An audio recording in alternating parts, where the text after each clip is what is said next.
என்ன மாதிரி என்ன கேட்டால் என் தளபதி தான் போட்டுன்றது எல்லாருக்கும் தெரிஞ்ச கதை தான். இருந்தாலும் வந்து என்னென்னா ஜனநாயகத்தில் புது மாற்றம் உருவாகணும் அப்படின்னா விஜய் வந்தால் நல்லா இருக்கும்னு என்னுடைய கருத்து. மக்களோட தீர்ப்பும் அதான் இருக்கும்னு நான் நினைக்கிறேன். மக்கள் திருப்பி மகேஷ் திருப்பி தலைவர் சொல்கிற மாதிரி ஜனநாயகம் ஹெட்லைனே வந்து அந்த ஹெட்லைனே வந்துன்னா ஜனநாயகத்தோட இது என்ன மக்களோட இது என்ன பண்ணணும் எது சொல்லணும் அப்படின்னு தான் அவர் பண்ணியிருக்காரு. இதை வந்து எப்படி சொல்லணும்னா கன்ஃபார்மாக வந்து இளைய தளபதி இந்த வாட்டி வரணுன்றது எங்களோட வேண்டுதல். நான்லாம் முருகரையே வேண்டியிருக்கேன். சின்ன வயசுலேருந்து விஜய் ஃபேனு, மாவீர ரசிகன், Vijayakanth fan, next Vijay fan, Suriya ஃபேனும் எல்லாருமே நம்ம ஃபேன் தானா. அதிகபட்சம் விஜய் படம் நம்ம குழந்தைங்கலேருந்து பெரியவங்க வரைக்கும் பிடிக்கும். இந்த ஜனநாயகம் விக்கிரவாடியில் வந்து பார்த்தீங்கன்னா ஒரு இது நம்ம போனோம் ஃபஸ்ட்டு மீட்டிங்க்கு. அவர் பேசும்போது நல்லபடியாக ஜாலியாக பேசிட்டு அவர் பண்ணி போயிட்டார். எல்லோரும் பண்ணோம், ஓகே ஆயிடுச்சு, இன்னும் நோ ப்ராப்ளம்.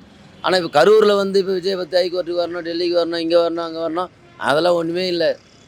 யார் பண்ணுற வேலை? அவர் வந்து சொன்னாரா நீங்கள் ஜனத்தில் வந்து மாட்டீங்க, என் கூட்டத்துக்கு வந்து சாவுங்கன்னு நான் சொல்லலை.